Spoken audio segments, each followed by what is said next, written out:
my fellow Americans,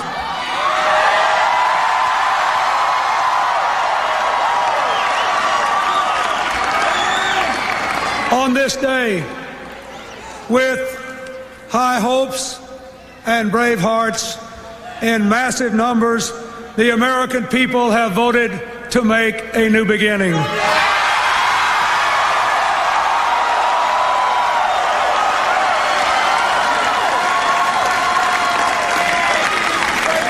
This election is a clarion call for our country to face the challenges of the end of the Cold War and the beginning of the next century. To restore growth to our country and opportunity to our people. To empower our own people so that they can take more responsibility for their own lives. To face problems too long ignored, from AIDS to the environment to the conversion of our economy from a defense to a domestic economic giant.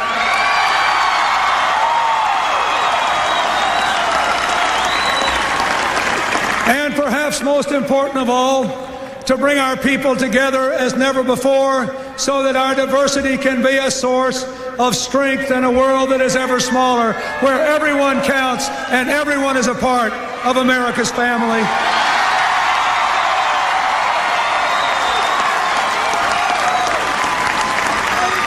I want to begin this night by thanking my family, my wife, without whom I would not be here tonight,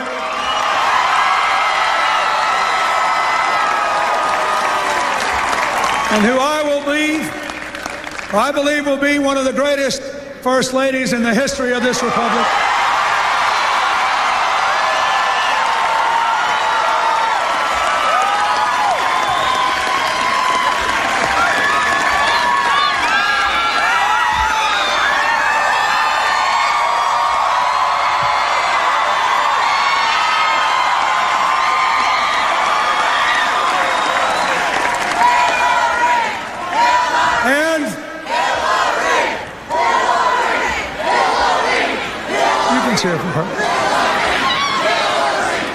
I also want to say a special word of thanks to our daughter for putting up with our absence, for supporting our effort, for being brave in the face of adversity, and for reminding us every day about what this election is really all about.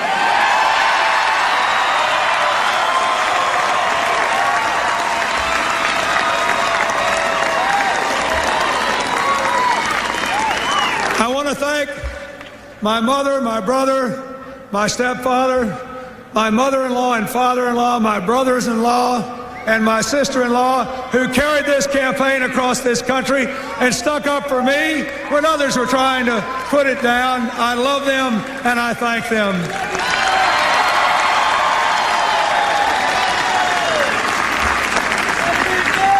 I want to thank the people of this wonderful small state.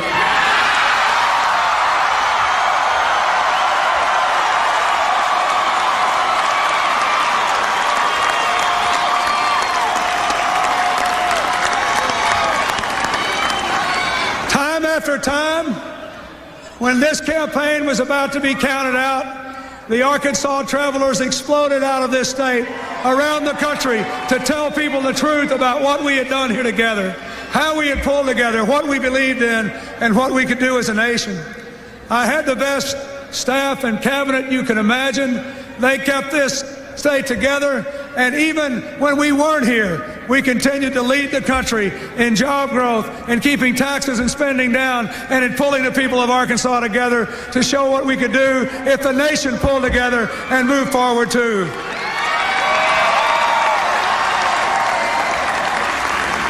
I want to thank the people who are in that infamous group, the FOBs, the Friends of Bill and the Friends of Hillary. No person who ever sought this office was more aided by the friends of a lifetime, and I will never forget you.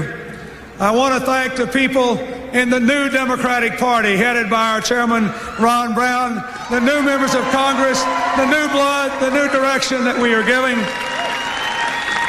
And finally, I want to thank the members of my brilliant, aggressive, unconventional, but always winning campaign staff. They were unbelievable.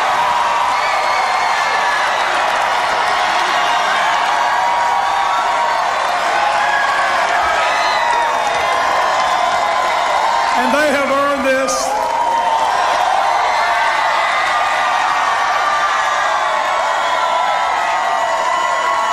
I want to say, if I might, a special word of thanks to two people who lost their lives in the course of this campaign, without whom we might not be here tonight. Our friends Paul Tully and Vic Razor, our prayers are with them. They're looking down on us tonight, and they're awful happy. Not very long ago, I received a telephone call from President Bush. It was a generous and forthcoming telephone call of real congratulations and an offer to work with me in keeping our democracy running in an effective and important transition. I want all of you to join with me tonight in expressing our gratitude to President Bush for his lifetime of public service, for the effort he made from the time he was a young soldier in World War II to helping to bring about an end to the Cold War, to our victory in the Gulf War, to the grace with which he conceded the results of this election tonight in the finest American tradition. Let's give Mr. Bush and his family a hand.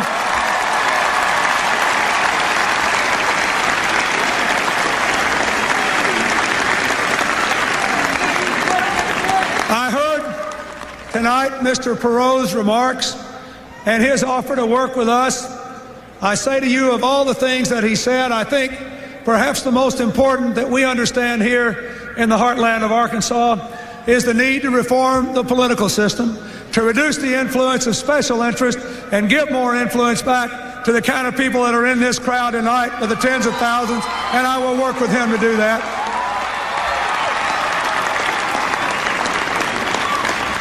And finally, let me say how profoundly indebted I am tonight, beyond the folks at home, beyond the wonderful people who worked in this administration, the Lieutenant Governor and others to keep our government going, beyond all the others, I have to say a special word of thanks to my magnificent running mate, Senator Al Gore, and his family.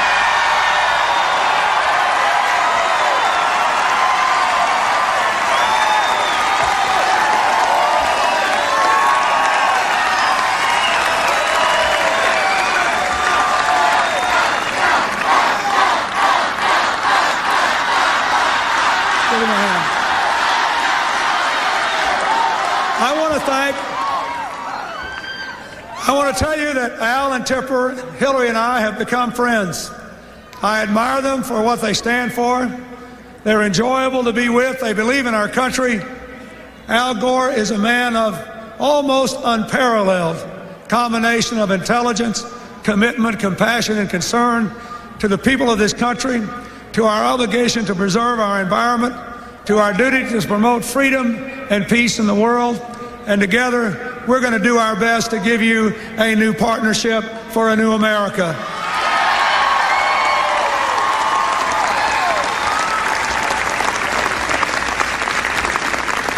I want to thank Al's children, his brother-in-law, and his wonderful parents. They made about as many votes in some states as we did.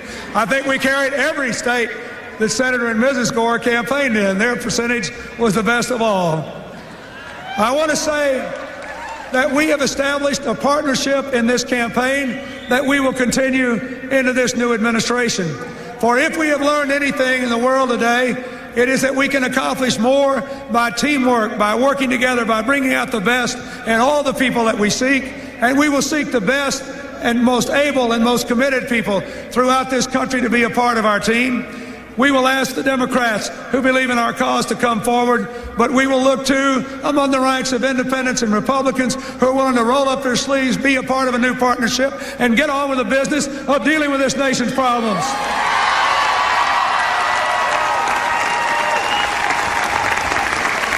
I remind you again tonight, my fellow Americans, that this victory was more than a victory of party. It was a victory for the people who work hard and play by the rules. A victory for the people who feel left out and left behind but want to do better. A victory for the people who are ready to compete and win in the global economy, but who need a government that offers a hand up, not a handout. That is what we offer, and that is what tomorrow we will begin to work to provide to all of you. Today, the steel worker and the stenographer, the teacher and the nurse, had as much power in the mystery of our democracy as the president, the billionaire, and the governor. You all spoke with equal voices for change, and tomorrow we will try to give you that.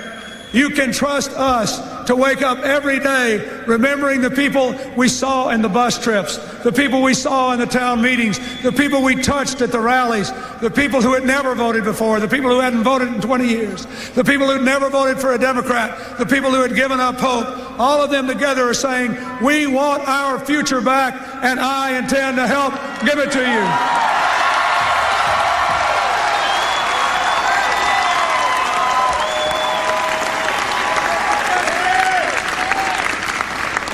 I say to all of those who voted for us, this was a remarkable coalition for change.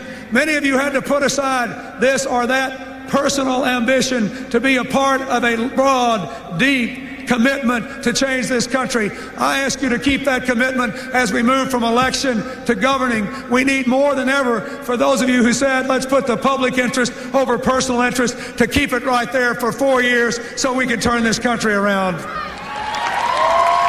I say to all those who voted for Mr. Bush or Mr. Perot, those who voted for the president, those who voted for Ross Perot, I know you love your country too.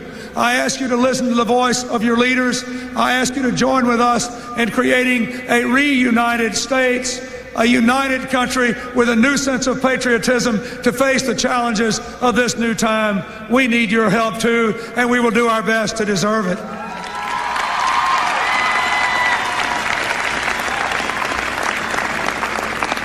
When we seek to offer young people the opportunity to borrow the money they need to go to college and the challenge to pay it back through national service, when we challenge the insurance companies, the drug companies, the providers and the consumers, the government to give us a new health care system, when we offer those on welfare new opportunity and the challenge to move to work, when we ask companies to take the incentives we offer to put American people to work and export American products, not American jobs, all of this is a part of a new patriotism to lift our people up and enable all of us to live up to the fullest of our potential.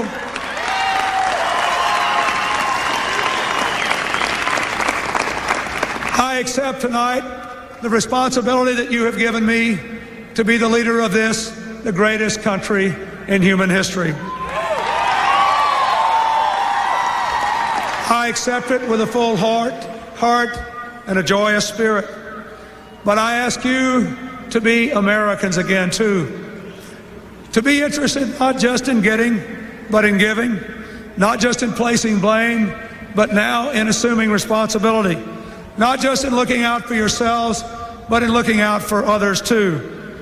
In this very place, 1 year and 1 month ago today, I said, we need more than new laws, new promises, or new programs. We need a new spirit of community, a sense that we're all in this together. If we have no sense of community, the American dream will continue to wither. Our destiny is bound up with the destiny of every American. We're all in this together, and we will rise or fall together. That has been my message to the American people for the past 13 months. And it will be my message for the next 4 years. Together, we can do it. Together, we can make the country that we love everything it was meant to be. I still believe in a place called hope. God bless America. Thank you all.